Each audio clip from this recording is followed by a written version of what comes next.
Bienvenidas, estamos arrancando Bonavita en 530. Como todos los días, hasta las 2 de la tarde en la radio de las madres. Hoy una mañana, un mediodía más o menos, ¿qué te digo? Muy primaveral no es esto, ¿eh? Un poquito fresco, un poco de frío, un poco de viento. 14 grados en este momento en la ciudad autónoma de Buenos Aires. El cielo está ligeramente nublado. La máxima para hoy se anuncia en 18 grados.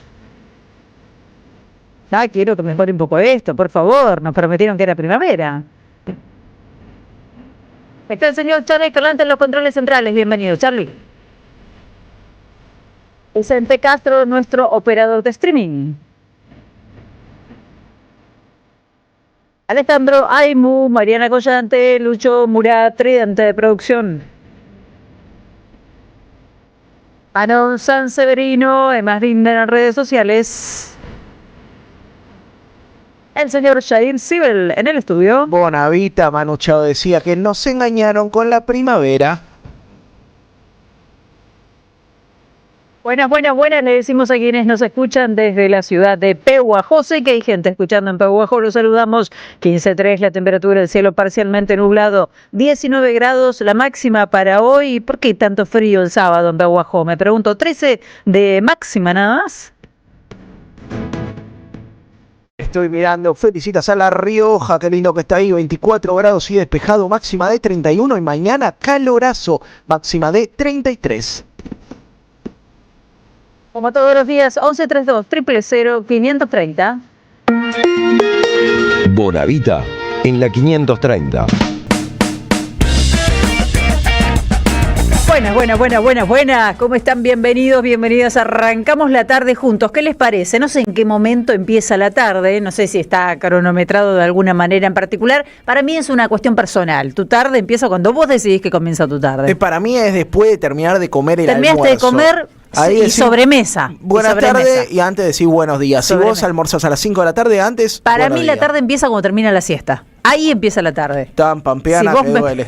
¿Qué es la tan pampeana que duele? O sea, ¿a vos te van a hacer un juicio por centralista, por porteño? No, yo apoyo la siesta, pero acá la siesta no es una media temporada. ¿Qué piensa que los pampeanos solamente duermen siesta? Nos vemos la siesta. Después del nunca la siesta. Bueno, no sé.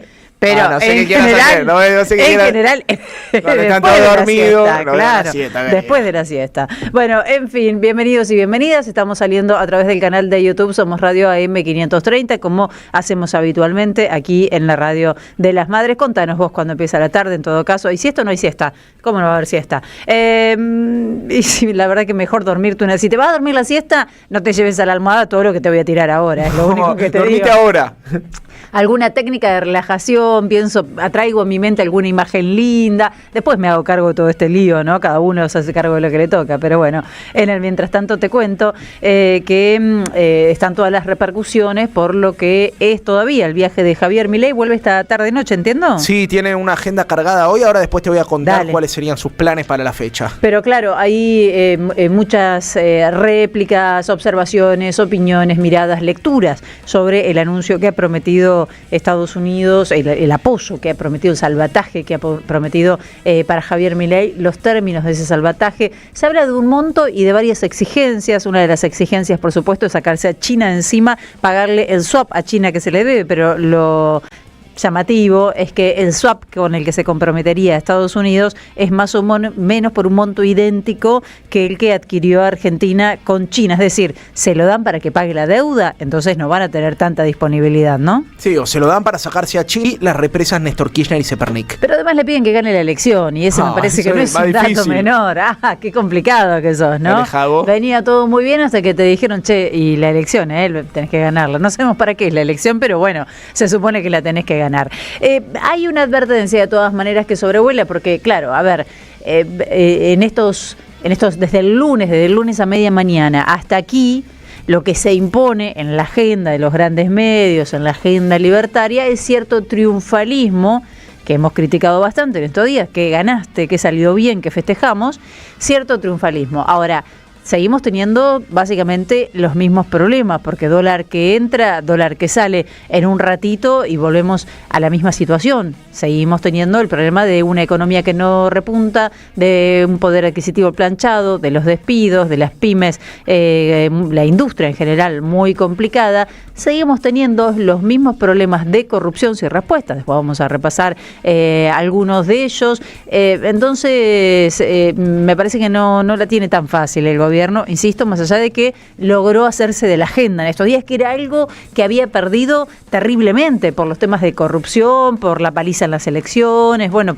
por un montón de cuestiones. Sí, igual una agenda de contraataque, ¿no? Una agenda en la que sale bien parado, por lo menos para los próximos días, pero que no puede imponer nada. De hecho, tuvo una buena, que es el número récord de liquidaciones de los grandes exportadores que acopiaban hasta ahora. Bueno, es una buena también muy relativa. Claro, porque no le cobraste nada, no le cobraste. ¿Se acuerdan? A ver, no hace tanto tiempo, lunes fue a la mañana, Adorni dijo, hasta fines de octubre rige retenciones cero. Bueno, salieron muchos a aplaudir, productores, productoras diciendo qué bien se cosecha sabiendo que tenemos retenciones cero.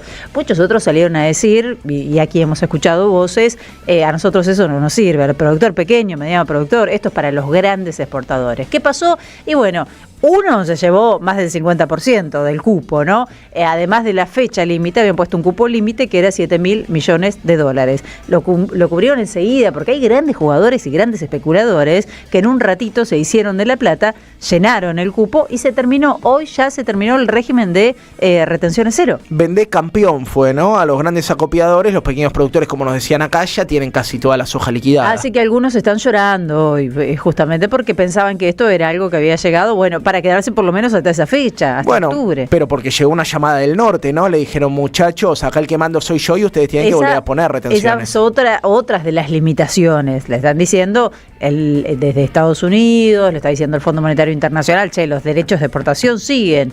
Y vos lo que tenés que empezar a hacer es acumular dólares, porque tenés un gran problema de reservas y ya venís incumpliendo con nosotros. Y entonces empiezan a salir algunas voces como la de, me gusta decirle guita, sí. Gopinath, que era número 2 del Fondo Monetario Internacional. Aparece el Financial Times también diciendo que Argentina tiene un gran problema, más allá de que ahora tenga un alivio que va a ser momentáneo, lo mismo que le dicen los opositores acá, y no solo los opositores, en general se sabe que este es el problema, le dicen, vos tenés que generar dólares y tenés que atesorar dólares, si no vas a seguir exactamente con el mismo drama. Después vamos a repasar lo que trasciende de estas observaciones.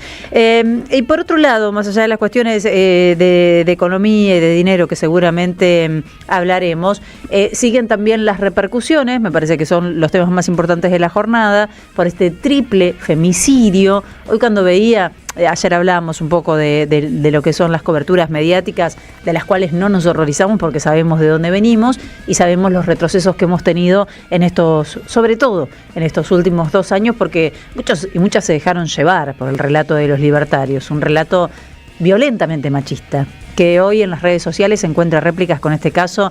La verdad que no tienen nada, no tienen ni siquiera un poquito de, obviamente, empatía para la familia, de no sé cómo decirlo, porque no les voy a pedir que tengan perspectiva de género. Humanidad me parece que es esencialmente lo que falta, porque las barbaridades que escriben de las víctimas, cómo se revictimiza a estas 3 jóvenes, son 2 mujeres de 20 años y un adolescente de 15 años, que fueron asesinadas de una manera absolutamente salvaje. Hay una trama que se está investigando que la verdad que es bastante densa y que interpela a todos, interpela al gobierno nacional, interpela a Patricia Bullrich, por supuesto que también a la provincia, ¿no? que está trabajando con este tema, pero quiero decir que cómo se pueden regocijar y señalar con el dedo y decir dónde están las feministas, dónde está la provincia de Buenos Aires, etcétera, cuando esto es una problemática que nos está explotando en la cara a todos, no a una sola persona. Sí, ayer escuchaba un testimonio interesante en la marcha que se hizo en Flores, que es el de Georgina Orellano, secretaria general de AMAR, que señalaba que esto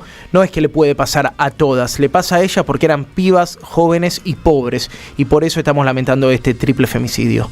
Sí, bueno, la violencia de género de todas maneras, sí, en este caso, ¿no? Pero digo, lo que trato de decir es que la violencia de género no distingue tampoco, ¿no? Sí, es transversal, pero lo que hacía énfasis ella era que eran pibas desocupadas, que estaban en una situación de mucha vulnerabilidad, porque básicamente eran pibas de escasos recursos. Allanaron la empresa de un socio de Martín Menem, en un ratito te lo voy a contar.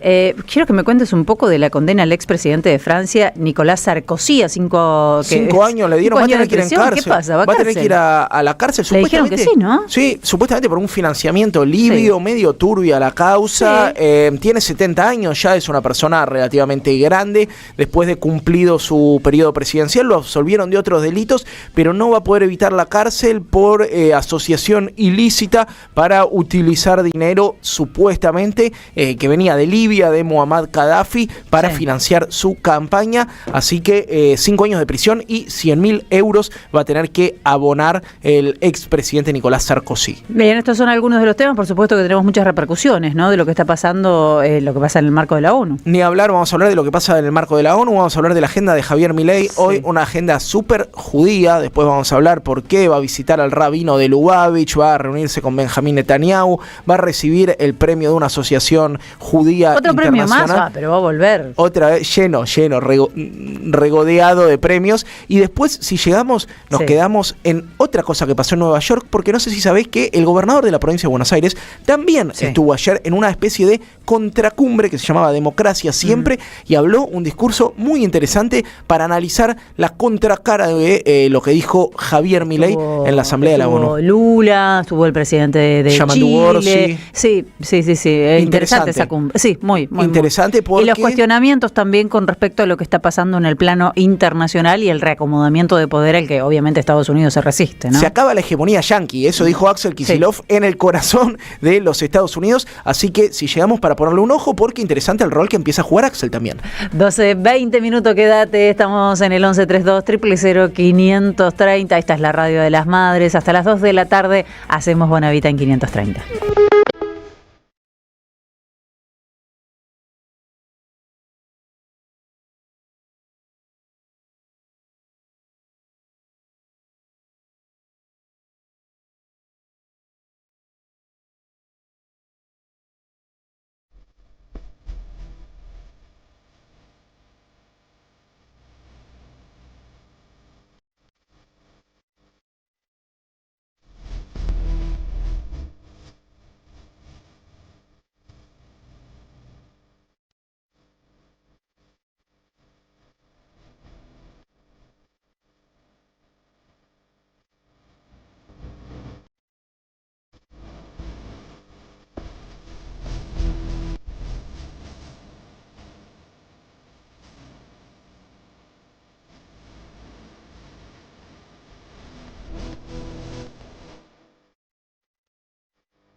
Cuánta carroña, los veo a los trolls hablando de feminismo, cuestionando el feminismo, un pavote hablando de feminismo de cartón. Ay, hagan silencio. Lo mejor que pueden hacer en ese momento es silencio, por favor. Y en todo caso, lo que sí pueden hacer, si algo de esto les preocupa, que sabemos que no, lo tenemos muy claro, no les preocupa, hablen con su presidente, hablen con esos exponentes máximos que tienen ustedes, que tienen grandes teorías acerca de la inexistencia de la inequidad de género, ¿no? Porque todo el tiempo hablan de la ideología de género, todo el tiempo desmienten este tipo de situaciones. Hablen con Cuño Libarona, que dice que la figura de femicidio no existe. Lo mismo lo dijo Javier Milei, ¿no? En eventos internacionales. Fíjense, porque se morían de risa y festejaban cuando eliminaron no solo el Ministerio de las Mujeres, sino todas las políticas, cuando despedían y siguen despidiendo a las personas que trabajaban para contener a las mujeres víctimas de trata, a las mujeres y diversidades víctimas de violencia de género.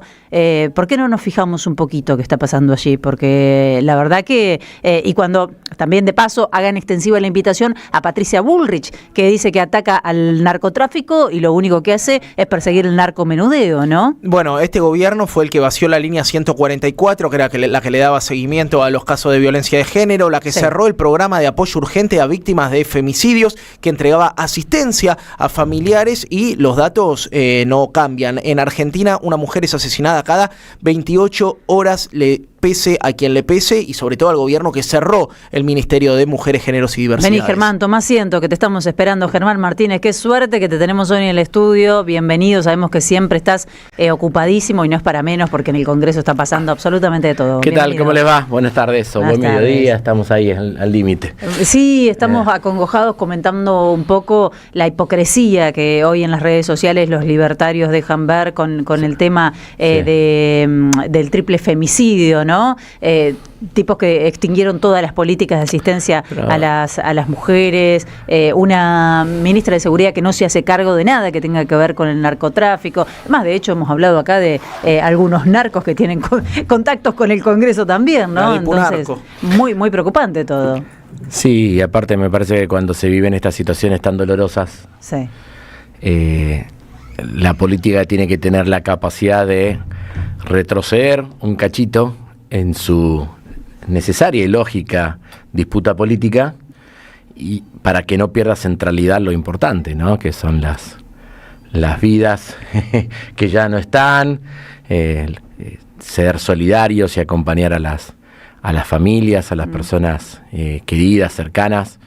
Yo a veces siento que hay una inhumanidad tan transversal en estos temas, donde tratar de instalar cualquier brulote de tipo electoral nos lleva a correr del eje de lo fundamental, que son efectivamente, más allá de todas las vueltas que le busquen, son víctimas indudablemente de una violencia machista que todavía existe, ¿no? Y que se recrudece con este tipo de políticas y con este tipo de gobiernos, ¿no? Porque es una realidad que tenemos hace muchos años, pero que recrudece, y la mujer como víctima principal de estas olas neoliberales y de la pobreza, me parece que es un tema que es muy pertinente en este caso. Bueno, estamos con Germán Martínez. Germán, el Congreso está a pleno, ¿no? ¿Cuántos reveses acumuló el gobierno de Javier Milei? Cuando los reveses no eran tan claros, también estábamos así. Ahora se visualiza un poquito más, ¿no? Sí. Bueno, lo hemos hablado. Pero hubo un quiebre, momento, ¿no? hubo un proceso donde nos fue un poco más fácil empezar a construir mayorías que en su momento nos resultaban sumamente dificultosas, ¿no?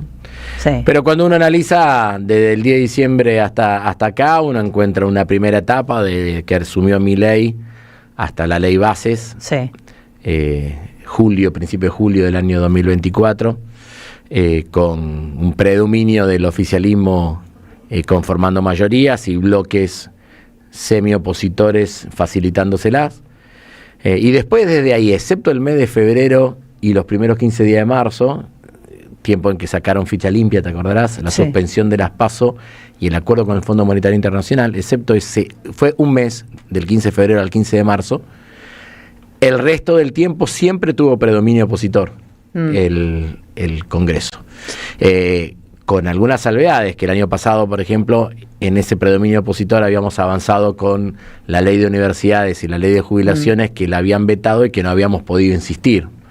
Bueno, este año insistimos en esas dos leyes, bueno, pudimos salvar la ley de financiamiento universitario o no la ley de jubilaciones, pero también demuestra que lo que antes era una situación muy colgado del travesaño, ahora estamos construyendo sesiones con quórum un poquito más holgado y con mayorías que nos permitieron, por ejemplo, la semana pasada rechazar 2 vetos, uno con 181 votos y otro con 174, ¿no? Así que eso habla de que hay un cambio de humor indudablemente en el Congreso. Si hay un humor en la sociedad, hay un cambio en la Cámara de Diputados. Se nota. Siempre. Y habitualmente. Y en la Cámara de Diputados, especialmente, Sí. porque es la que tiene un termómetro Otra más sensibilidad, más otra sensible sensibilidad. respecto a los cambios de humor de la sociedad. El lunes, cuando pasó esto con que Adorni sale con lo de las retenciones que hoy ya se terminaron, sale Bessent a decir que van a salir a ayudar a la Argentina, sale el fondo, te leíamos, te citábamos, que vos decías, no puede ser, eso tiene que pasar por el Congreso. Digo, ¿qué posibilidades hay de que la oposición en general, no solamente el peronismo, se organice para resistir este ciclo de endeudamiento que amenaza con ser cada vez más gigante? Bueno, ellos después del viernes fatídico que tuvieron de la semana pasada, después de 3 rondas seguidas, rematando casi 1.100 millones de dólares en 3 jornadas, el sábado después del mediodía empiezan a hacer rodar lo del potencial acuerdo con el Tesoro de los Estados Unidos. El domingo estos rumores tuvieron su pico. Allí nosotros empezamos a marcar, más en formato de interrogantes que otra cosa.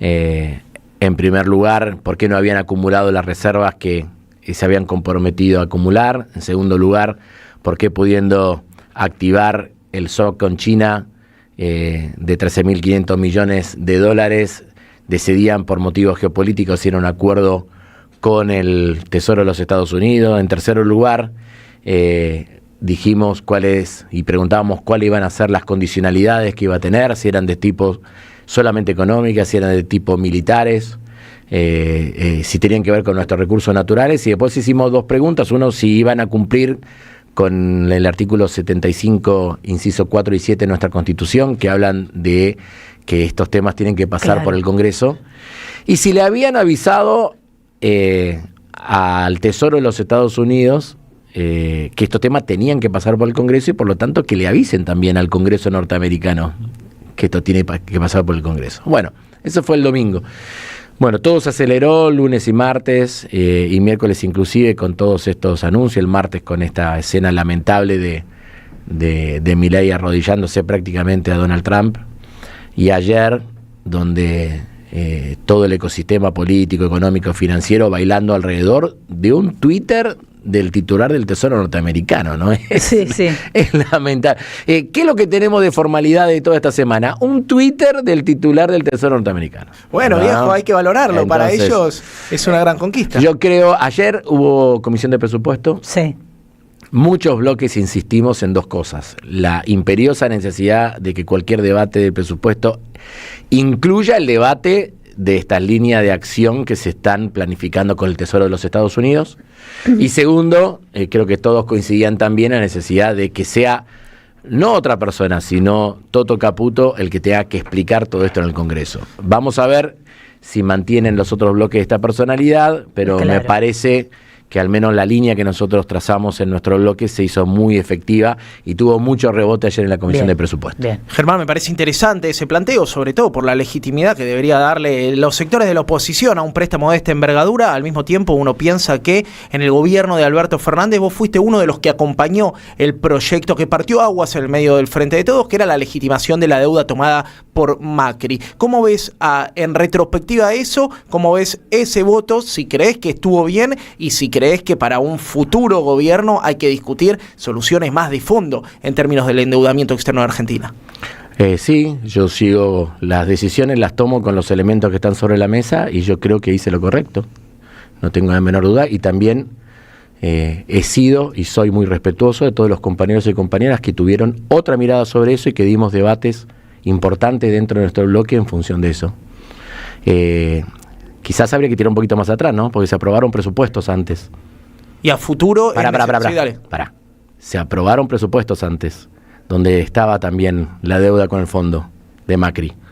Sobre el final del gobierno de Macri y también los primeros presupuestos de la gestión de Alberto Fernández. Claro.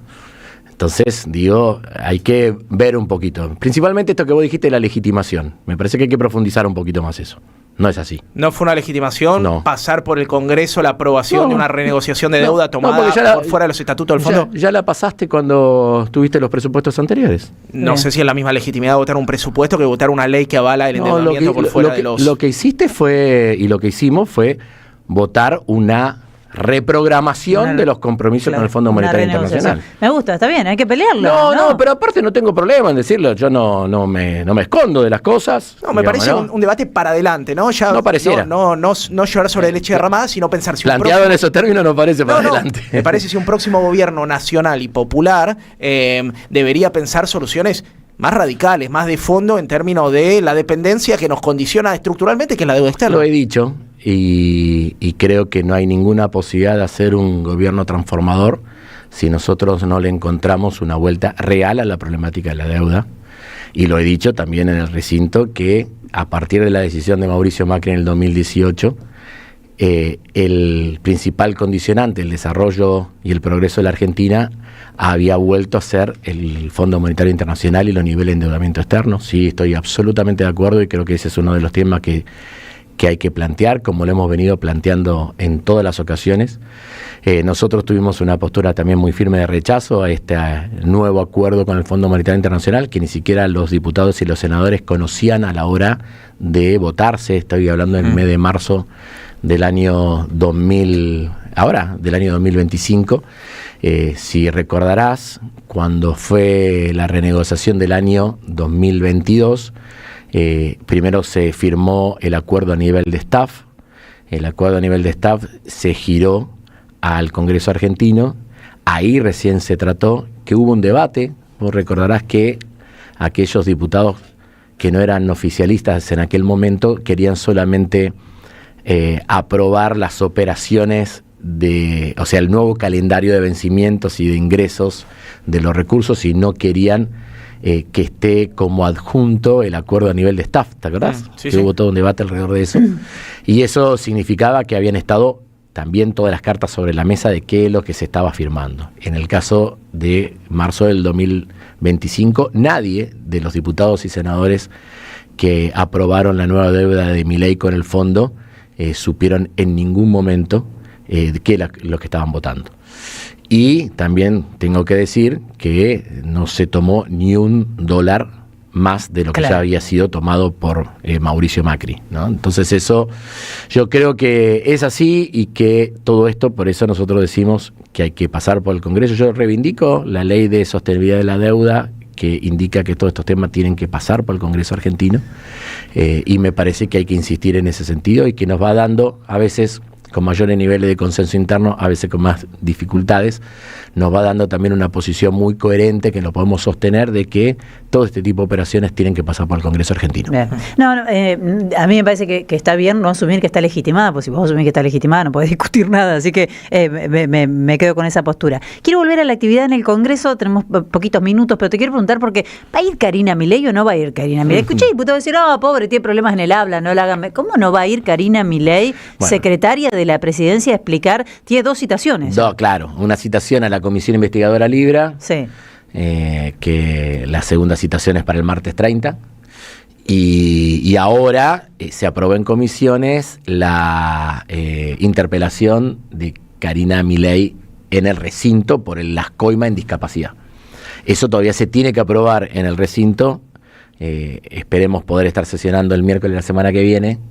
Y eso nos va a dar la oportunidad también de ver en qué posición está cada uno parado respecto a ese tema. Vamos a ver, ¿no? Y ahora, ya trascendió que no va a ir a la primera citación que tiene. Ya la primera ya pasó, tiene otra fecha más era el ahora. 23, claro, y Adorni dijo el jueves de la semana pasada que no iba a ir porque estaba en Estados Unidos, no dijo nada respecto al 30, por eso insistimos en la del 30. Vamos a esperar a ver qué pasa, pero podríamos llegar al extremo de que la vayan a buscar para dar explicaciones. Realmente es un... si fuera inteligente lo evitaría, el ¿no? reglamento lo permite. Sería un despropósito. Porque aparte, fíjate, la tarea que están haciendo los compañeros y las compañeras que están en la comisión investigadora de Libra. Vamos para no eso y después hablamos de discapacidad. Citaron al titular de la Oficina Anticorrupción que hizo un informe de carácter secreto por el cual el gobierno terminó todo tipo de investigación sobre la estafa cripto. Sí, claro. Digamos, ¿no? Ellos dijeron, para eso ya está. Bueno, pero queremos hablar, no va a ir. Y es funcionario público. Y se niega a participar. Él me dice, mirá, yo produjo un informe de carácter secreto, te pido que nos encontremos en la comisión investigadora en ese mismo carácter, quizás se pueda ordenar eso. Pero lo que no puedes hacer es no venir. Después exactamente lo mismo ahora con Karina Milei. Acordate que a Karina nosotros ya habíamos solicitado en su momento la interpelación y lo único que vino fue Guillermo Franco en aquel momento, ¿no? Por el tema Libra. Y por el tema de discapacidad exactamente lo mismo. Que el gobierno, si hubiera sido un gobierno inteligente, lo hubiera mandado a Lugones, a la Comisión de Salud, a decir, o a Discapacidad, a decir todo lo que sabían sobre ese tema, y probablemente se hubiera ahorrado una situación de interpelación. Como no lo hace, todo tiene que ir al recinto y todo es más presión y todo. Realmente es un despropósito que funcionarios del Poder Ejecutivo que tienen además el deber de informar al Congreso no lo hagan. Sí. Bueno, estaremos atentos a ver qué, pero da la sensación que el Congreso es una cuestión menor, ¿no? Porque venimos con una escalada de vetos de ningún lado. Los insultos ya quedaron atrás, ahora no insulta más el presidente, pero me parece que es muy grave lo que está sucediendo. Más o menos. Acordate que el lunes a la noche que presentó el presupuesto parecía que estaba bajo el efecto de algún... Estuvo muy tranquilo, no insultó a nadie. De alguna cosa que lo tranquilizó. Claro. Pero el viernes terminó la semana en Córdoba diciendo cualquiera, así que pero era un acto de campaña. Era un acto de campaña. Ese día los Focus le decían que tenía que estar tranquilo. Digo que lo que pasó con la ley de discapacidad, que le desconoce, o sea, se ratifica una ley y vuelven a desconocerla. Es realmente gravísimo. Absolutamente, nosotros lo planteamos en la Comisión de Asuntos Constitucionales el día martes también. Y creo que hay más elementos. Primero, nosotros presentamos un pedido de moción de censura contra el jefe de gabinete, que muchos dicen, qué golpistas. ¿Qué es un pedido de moción de censura? Bueno, el jefe de gabinete es una figura que nace en la Constitución del 94, tratando de traer a régimen presidencialista figuras que son propias de los regímenes parlamentarios. Entonces, el jefe de gabinete es alguien que designa al presidente, pero que tiene responsabilidades ante el Congreso argentino. El Congreso argentino, de acuerdo a lo que dice el artículo 101, puede perder la confianza en ese jefe de gabinete y lo puede hacer una moción de censura para destituirlo con la mitad más uno del total de los integrantes de la Cámara. O sea, se necesitan 129 en la Cámara de Diputados, 37 en el Senado. El responsable de la administración es el jefe de gabinete, el responsable de ejecutar una ley o de implementar una ley aprobada, primero con mayorías importantes, pero mayorías simples en cada uno de los recintos. Después el presidente hace uso legítimo de la facultad de veto y nosotros hacemos uso del artículo de la Constitución del 83 que dice, bueno, podés insistir con los 2/3 y esa insistencia de los 2/3 después de eso dice, con eso se promulga. ¿Qué hacen? Artículo 1 promulgo, artículo 2 condiciono la operatividad de la ley de acuerdo a disponer de las partidas presupuestarias necesarias. Entonces, ante eso nosotros que dijimos, si el responsable de ejecutar esa ley, de implementar la ley, es el jefe de gabinete, nosotros moción de censura contra el jefe de gabinete, hubo 3 pedidos de moción de censura, uno del bloque Coherencia y Desarrollo, Pagano, uno del bloque Encuentro Federal, Oscar Agos Carreño, y uno que presentamos en espejo los 2 bloques de Unión por la Patria en diputados y en el Senado. Eso es lo primero. Yo hago otra pregunta más sobre esto. ¿La justicia no tiene nada que decir respecto a este tema? Bueno. Porque también, Y no lo digo solamente en una cuestión que no es menor, que es la defensa de las personas con discapacidad y todos los colectivos vinculados a las personas con discapacidad, que obviamente tienen toda la legitimidad procesal para tratar de, a través de distintas acciones de amparo, como ya se presentó, por ejemplo, en el Juzgado Federal de Campana, que intenten decir, señores, la ley se tiene que promulgar e implementar sin ningún tipo de condicionamiento. Sí. Pero acá tenés un conflicto entre poderes. Absolutamente. Claramente tenés un conflicto entre poderes. Hay alguien, el Poder Ejecutivo, que se está arrogando una facultad que no tiene por la Constitución Nacional, que es condicionar la aplicación de una ley. Hasta tal punto que Guillermo Francos, porque esto casi no se habló, el mismo día que promulga la ley y que condiciona su aplicación, saca una decisión administrativa, la decisión administrativa 24 del 2025, que le da 121.000 millones de pesos más a la ANDIS, a la Agencia Nacional de Discapacidad, para transferencias al sector privado que presta servicio a las personas con discapacidad. Por lo tanto, ahí demostró el jefe de gabinete que tiene vigente todas las atribuciones que le da la Ley de Administración Financiera y que le da la Constitución para reorientar partidas en el presupuesto y garantizar el financiamiento de una determinada acción de gobierno. Lo mismo debería haber hecho con la ley que promulgó el Congreso. Así que yo creo que si lo agarra con un poquito de cariño a alguien, lo ideal sería la Corte Suprema de Justicia, que necesitaría alguna vez tirar un centro para el lado de los pobres. ¿Qué corte? ¿Alguna vez? Le iba a repreguntar. Digamos, ¿no? Sí. Alguna vez debería decir, che, loco, acá no solamente estamos reafirmando una decisión del Congreso por más de 2/3 de los integrantes en ambas cámaras, sino que además lo que estamos haciendo es protegiendo un colectivo que tiene hoy en cualquier estudio de opinión pública el 85-90% de apoyo en la sociedad. Claro. No, y una movilización en la calle que fue una bestialidad. Ya estás pidiendo mucho. Que sean sensibles ante una movilización en la calle.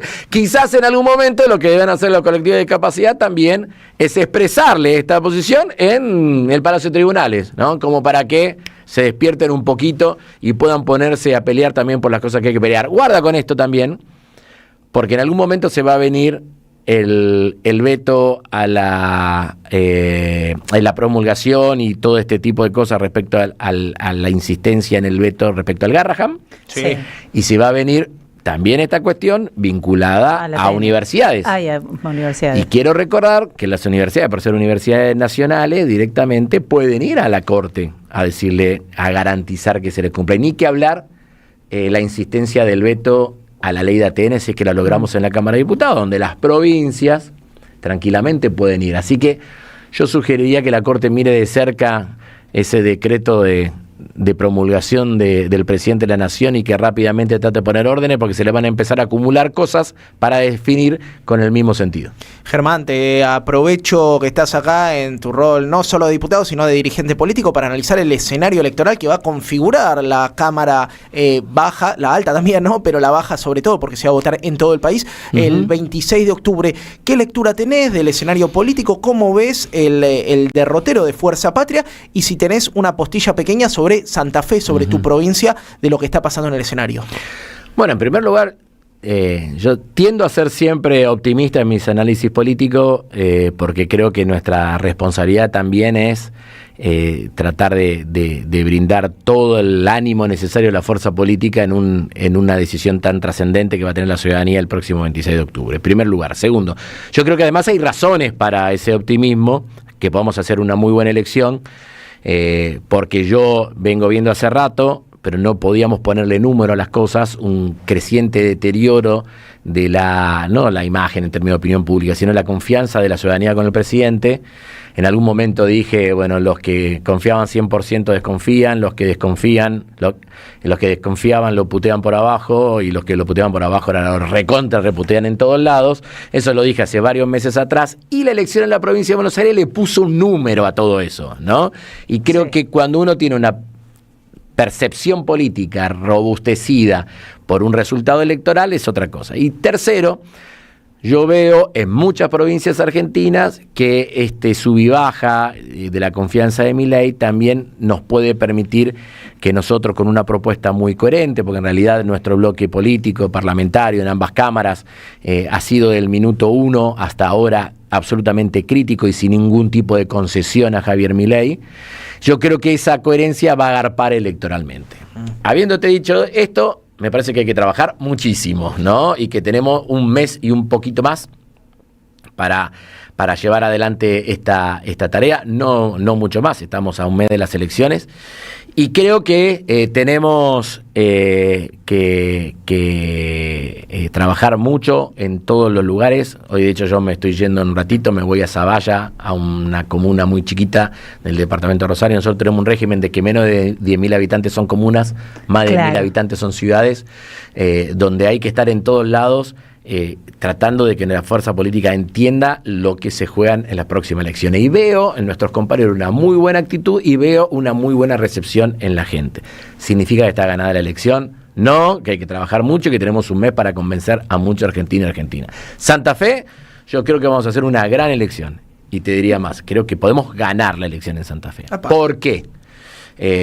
Porque hubo un dato de la provincia de Buenos Aires no menor, que viste que los libertarios cuando nos querían bajar el precio en la provincia de Buenos Aires dicen, los peronistas en la provincia de Buenos Aires sacan siempre la misma cantidad de votos, 3,8 millones de votos aproximadamente, siempre sacan los mismos.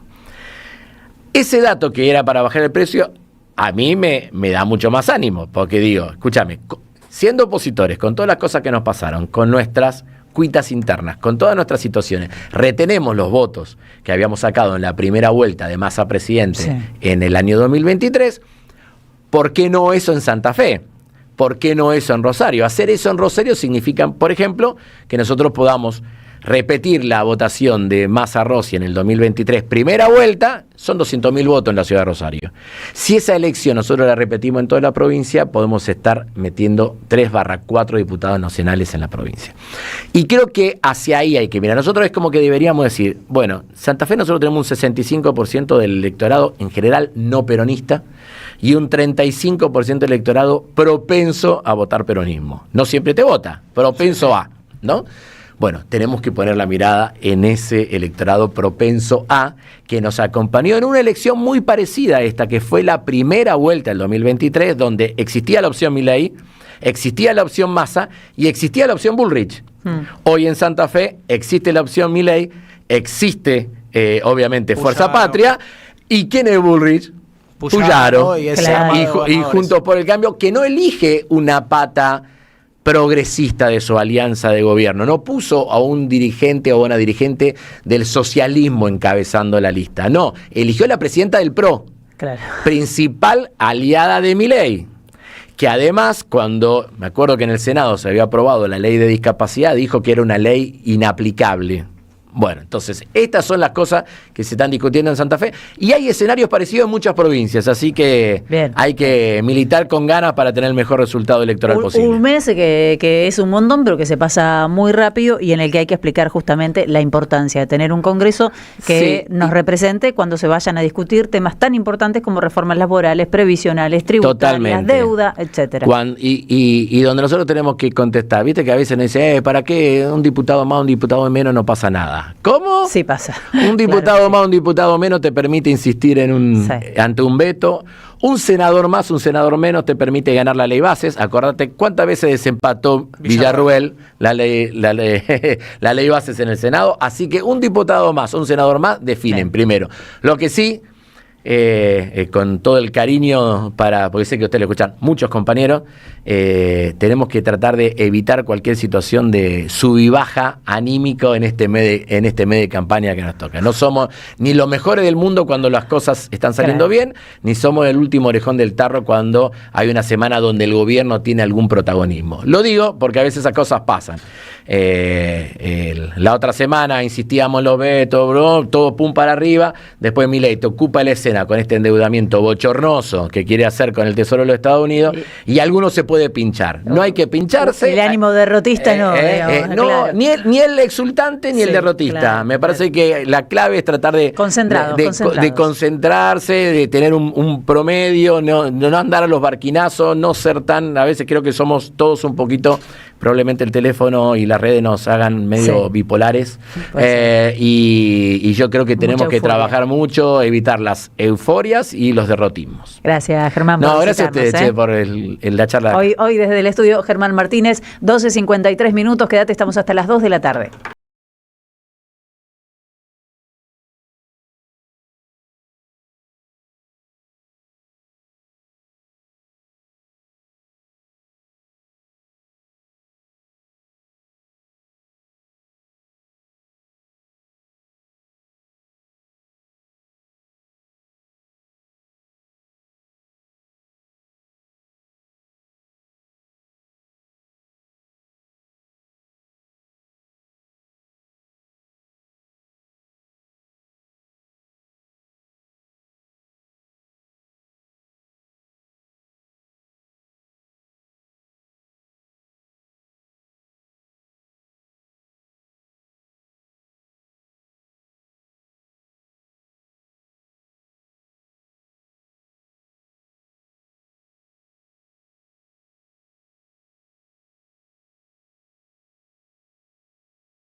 Recordarte que estamos invitándolos a este super sorteo. Proveedor, Hogar y la 530 regalan para todos y todas los y las oyentes de la radio ¿otra hidrolavadora? No, eso quiero, ¿otra? Una para cada mano. ¿Te quedaste con las ganas? Hidrolavadora y en combo con aspiradora de mano. Para sumarte y participar tenés que comunicarte al 11 44 15 25 40. Dejás nombre, apellido, últimos 3 del DNI. Tenés tiempo hasta el viernes 10 de octubre para comunicarte y para ganar. Tenemos en pantalla el número 11 44 15 25 40. El mismo 10 de octubre vamos a anunciar quién es el ganador o la ganadora de este combo hidrolavadora y aspiradora de mano. Acuérdate, Proveedor Hogar y la 530 te invitan a participar y a ganar este hermoso segundo regalo de primavera. Nos vamos a la ronda federal ya mismo. Gracias, Ale. Nos vamos, ustedes saben que nos gusta mucho sumar voces de provincias. Teníamos pensado este tema que yo creo que se vincula de alguna manera con uno de los temas que son centrales en esta semana y que tiene que ver con la perspectiva de género. Vamos a hablar de lo que está ocurriendo con el desmantelamiento del plan ENIA. Para eso voy a saludar a Maicha del Valle González, que es docente, que fue acompañante pedagógica de este plan, del plan ENIA en Catamarca. Primero te saludo, Maicha, ¿cómo estás? Gracias por recibirnos. Hola, ¿cómo estás? ¿Cómo les va? Muy bien. Muchas gracias por hacernos este espacio. Sí, a ustedes. si podemos resumir de qué se trató el plan ENIA. Sí, el plan ENIA era un plan interdisciplinario que trabajaba en las escuelas, en centros de salud y en los barrios. Sí. Eran 4 dispositivos. Tenías el dispositivo de salud, el dispositivo ESI, DIAJU, base comunitaria. Y bueno, imagínate, en todos esos espacios trabajábamos con la educación en la prevención de los embarazos no intencionales en la adolescencia y bueno, con la educación sexual integral. Obviamente era un plan que funcionaba muy bien en todos los lugares en los que estuvo, siendo tan amplio, ¿no? El trabajo en territorio. Y quedó totalmente desmantelado, no está funcionando. Acá en Catamarca por lo menos no está funcionando ninguno de sus dispositivos. Ninguno de sus dispositivos está funcionando en este momento. Sí, por ahí tenemos comunicación, en mi caso yo que era acompañante pedagógica con las escuelas, y hay docentes que siguen, por suerte, trabajando estos contenidos en el aula, que siguen trabajando con los materiales que nosotros les pudimos proporcionar en su momento. Pero en cuanto al plan, no funciona desde el 5 de abril del 2024 que dejó de funcionar acá en Catamarca. Amaicha, ¿cómo estás? Te saluda Jair Sibel. Quiero preguntarte también por el ajuste en la entrega de preservativos, de materiales, de todo lo que tiene que ver con la salud sexual y reproductiva en una mirada más general. Sí, se ajustó un montón en todos los ámbitos, ¿no? Por lo menos en las escuelas ya prácticamente no se ven los dispensers de preservativos que antes existían, por ejemplo, en los centros de salud. Cada vez vos hablás con los adolescentes y las adolescentes y te cuentan que, bueno, que hay centros de salud que no tienen ni anticonceptivos ni preservativos, que van y buscan y no hay ni test de embarazo.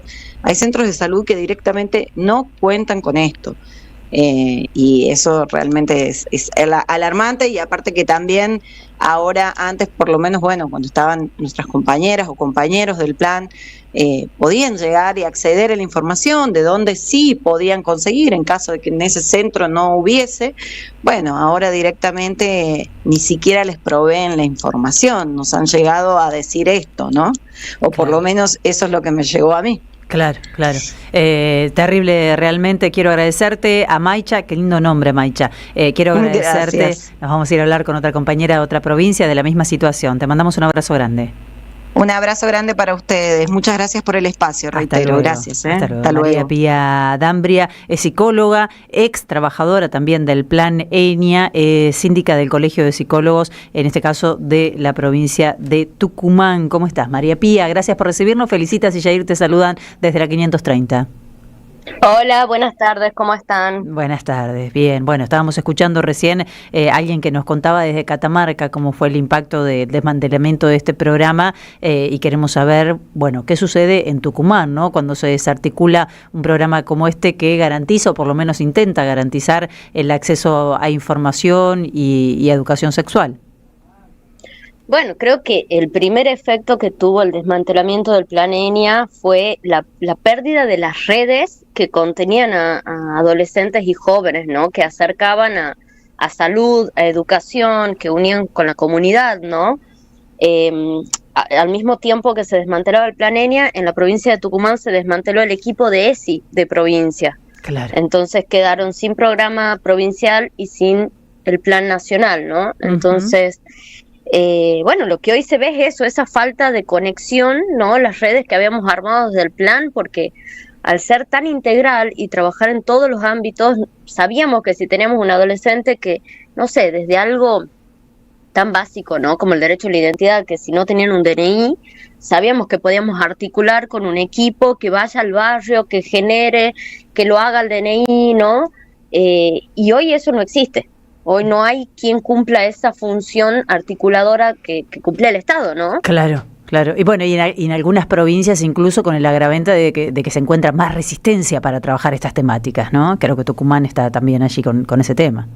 Bueno, Tucumán es antiderechos abiertamente, ¿no? La legislatura se declaró provida, entonces también para saber un poco por qué no se continuó y por qué provincia tampoco llamó a los profesionales, ¿no? Porque creo que siempre hablamos de los derechos de los adolescentes, pero los trabajadores que quedaron sin trabajo en Tucumán fueron 64 profesionales, ¿no? Que yo siempre digo, no son calificados, son súper altamente calificados para la temática, y que provincia tampoco quiso absorber ni buscó la manera de poner en agenda, ¿no? Estas temáticas, claramente por esta posición ideológica, ¿no? María Pía, ¿cómo estás? Te saluda Jair Sibel. ¿Qué mecanismos tiene hoy una niña, una joven, una adolescente que necesita algún tipo de asesoría, de acompañamiento frente al vaciamiento de este plan? ¿Qué puede hacer? ¿Dónde puede acudir hoy? Y a donde intentamos derivar, porque obviamente más allá del desmantelamiento del plan, los mensajes siguen llegando de adolescentes y de jóvenes consultándonos. derivamos al programa provincial de salud sexual, que sabemos que hay algunas compañeras que siguen ahí en esa parte de telemedicina, si se quiere, pero no dan abasto y no alcanzan las respuestas, porque hoy en día se está articulando con la parte privada, porque en lo público no hay medicación, no hay métodos anticonceptivos, no hay nada que garantice la interrupción voluntaria del embarazo, por ejemplo, ¿no? Entonces, está muy complejo dar respuesta. Queremos agradecerte, María Pía, te mandamos un abrazo. No, a ustedes. Hasta luego. Y nos vamos para cerrar esta ronda a Chaco, en este caso con Liliana Beatriz Encisa. Ella es pediatra, fue coordinadora del programa Provincia de Adolescencias allí en Chaco y fue coordinadora del plan ENIA hasta marzo de 2024, cuando comienza toda esta desarticulación que están contando las diferentes voces. ¿Cómo estás, Liliana? Hola, buenas tardes ya, ¿no? Buenas Pero tardes. Bien. Buenas tardes, gracias. Acá decir, yo digo que buenas tardes es después de la siesta, como me acusan de provinciana, pero me parece que vamos a coincidir, ¿o no? Primero la siesta y después la tarde. Exacto. Exactamente, en ese orden.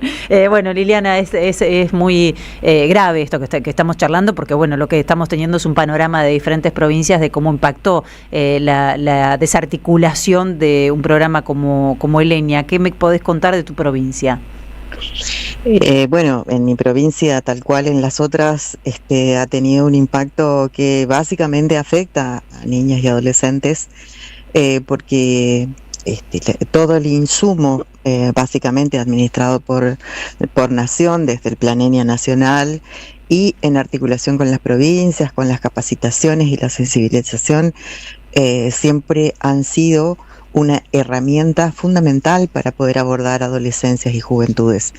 Entonces, entender que en esos 5 o 6 años de aplicación del Plan ENIA, sí, no solamente estuvo destinado para la prevención del embarazo no intencional en la adolescencia, sino que fue sumamente clave en época de pandemia, cuando fueron los adolescentes los mayores impactados, a pesar de que no se enfermaron tanto, pero sí fueron impactados en otros aspectos de su salud y fundamentalmente en el aspecto de la salud, de la salud mental. Entonces, nosotros vimos a través de indicadores de cómo fue impactando fundamentalmente en la disminución de la fecundidad, y esto es un dato de valor sumamente importante en el sentido de que disminuir la fecundidad en adolescencia significa la posibilidad de niñas y adolescentes de acceder a mejoras en su calidad de vida, porque obviamente llevar adelante un embarazo no intencional para una mujer muy joven, para una niña o un adolescente, tiene implicancias sociales, económicas, etc. Claro, claro. Y en provincias tan pobres como las nuestras, como la del NEA, la del NOA, esto tiene mayor significación. Nosotros tuvimos destinado un plan para 92.000 adolescentes prácticamente de la provincia, wow, pensando que hay 200.000 adolescentes en la provincia del Chaco. Era prácticamente para la mitad de la población y sobre todo para una población sumamente vulnerable en el sentido de que con menor posibilidad de acceso a la educación, con menor posibilidad de acceso a los sistemas de salud por la lejanía, por las cuestiones geográficas que siempre han impactado negativamente en mi provincia y en otras también, sí, ¿no? Sí. Entonces, las asesorías que formaron parte estructural del Plan ENIA con agentes destinados, capacitados, para poder abordar en territorio problemáticas y coordinaciones de turnos, de facilitar espera, de ser primera escucha en casos de intentos de suicidio, fueron fundamentales. Yo te decía que nosotros teníamos una serie de estadísticas e indicadores en donde en principio la mayor cantidad de consultas fueron en lo que tenía que ver con salud sexual y reproductiva, y en tiempos de pandemia y sobre todo hacia el final de del ASPO, sí, estamos hablando 22 aproximadamente, año 22, la cantidad de consultas fue revirtiéndose, destinadas sobre todo para la salud mental. Entonces, ¿qué demuestra esto? Demuestra con números que niñas, niños y adolescentes básicamente valoraron en gran medida el acompañamiento de estos asesores que formaron parte de una estructura fundamental del Plan Enia. Todos ellos quedaron efectivamente fuera de cualquier tipo de contratación, fue devastado el plan. La Dirección Nacional de Adolescencia y Juventudes, que también fue arrasada por este gobierno, evidentemente en una manera de no mirar a la niñez y a la juventud, claro, con las problemáticas que afectan, ¿no? Totalmente, qué triste, porque te escucho, Liliana, y pienso en esas voces que habitualmente no tienen llegada a los medios de comunicación o a la política, que son las voces de los jóvenes, de los niños, las niñas, de los adolescentes, sobre todo de esos sectores vulnerables que vos enumerás y decís eran destinatarios de este tipo de servicios y que hoy ya no tienen esa puerta donde golpear, esa voz que los escuche, que los contenga en temas tan relevantes como esto. Quiero agradecerte por tu mirada. Gracias a ustedes y siempre es bienvenido poder poner voz a estas cosas que suceden. Te mandamos un abrazo grande. Estamos escuchando a Liliana Beatriz Encisa, ella es pediatra. Es muy interesante porque pasamos primero por la provincia de Catamarca, ya escuchamos una docente, luego una psicóloga desde Tucumán y luego a esta pediatra desde Chaco. En muchas de estas provincias la resistencia a estas temáticas es férrea. En todos lados hay, en todas las provincias, en algunas mucho más que en otras, pero además problemáticas como el suicidio, problemáticas como el embarazo, problemáticas como la educación sexual, obviamente la perspectiva de género, que quedan en un orden, digamos, de escasa importancia para este gobierno, que las desactiva completamente. Por eso digo que yo uno esta ronda federal que ya teníamos pensada a este tema que planteábamos al comienzo del programa, ¿no? Este discurso absolutamente machista, retrógrado, que hoy tiene efervescencia en las redes sociales por parte de estas patotas digitales paraoficiales, ¿no? Que dependen del gobierno y que expresan lo que representa este gobierno. Sí, totalmente, Feli, en un momento tan sensible donde hay que volver a reivindicar las políticas públicas como acciones transformadoras de futuros, ¿no? 13:10 minutos, nos vamos ya mismo a la tanda. ¿Hay buenas noticias para la otra hora? Bueno, me alegro. Vamos a la tanda, ya regresamos. AM 530, Somos Radio.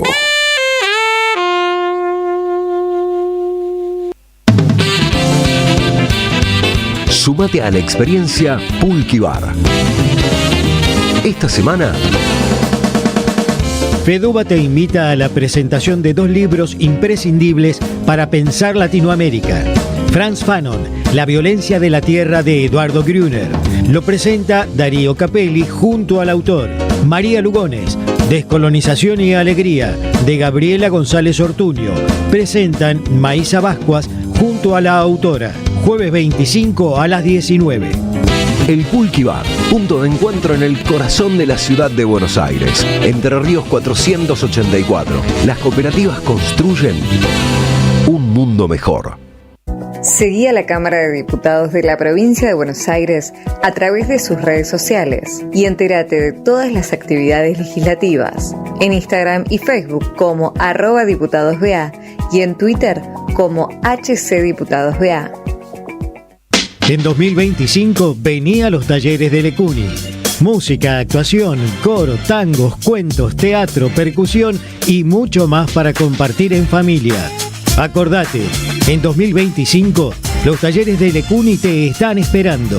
Informes e inscripción, informes.ecuni@gmail.com y seguinos en Facebook, Espacio Cultural Nuestros Hijos, y en Instagram, @ecuni. Novedades en Ediciones Continente. Sarmiento, formador ideológico de la clase dominante, Celina Lacay analiza en su obra los elementos que crearon una ideología que justificó políticas de las clases dominantes para instaurar un país dependiente de los grandes centros de poder que hoy sigue vigente.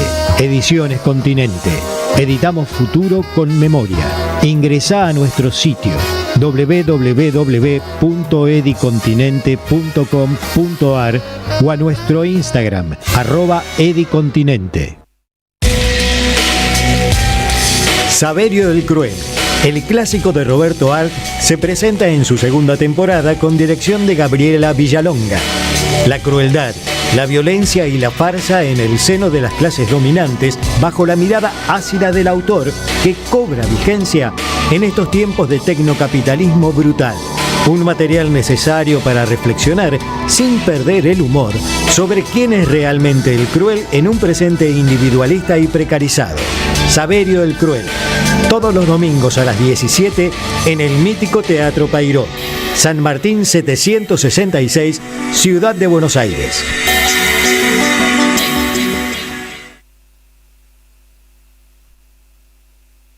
¿Sabías que estás increíblemente cerca de una de las catedrales más importantes del mundo? ¿De un teatro a la altura de la Scala de Milano?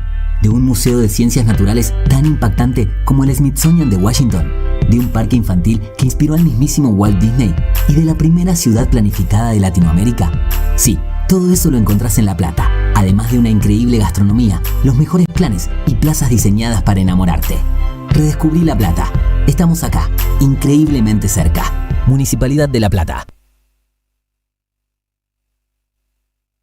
¡Wow! ¿Cómo dices cuenta DNI? ¡Wow! ¿Que ahora tienes plazo fijo? ¡Wow! ¿Y que tienes una tasa especial? ¡Wow! Y eso hace que tu dinero crezca. ¡Wow! Y crezca. ¡Wow! Y crezca. ¡Wow! Para, ese último wow no entendí. ¡Wow! ¡Ah! ¡Que crece! Cuenta DNI. Tu plazo fijo de Banco Provincia es realmente wow. ¡Wow! AM530 Somos Radio. Buscamos la verdad siempre. De 12 a 14, Bonavita en la 530. Construimos comunidad. AM530. Buscamos la verdad siempre.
Las fuerzas de seguridad, la cantidad que siempre se las ve los miércoles en el Congreso o en alguna otra manifestación.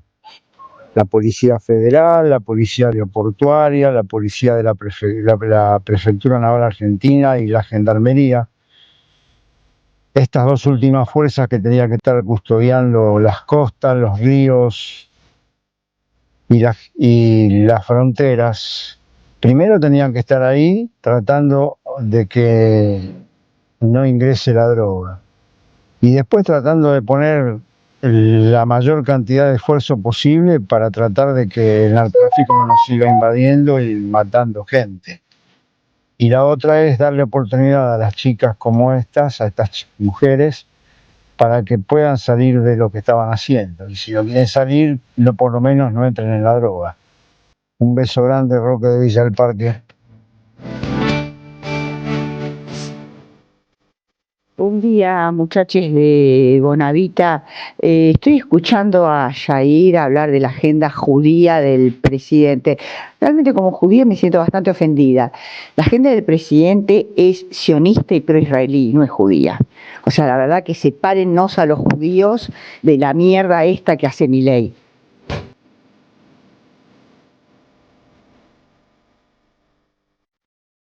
Es un honor escuchar al presidente del bloque de Fuerza Patria o de Unidos por la Patria o por lo que sea del campo nacional y popular. Es santafesino igual que mis nietas y el lugar donde nació mi familia, aunque yo vivo en la provincia de Buenos Aires, en Pergamino. Tengo hijas que están militando en Santa Fe, en Pueblo Ester, entidades comunitarias que se están asociando como para poder lograr un triunfo de la oposición.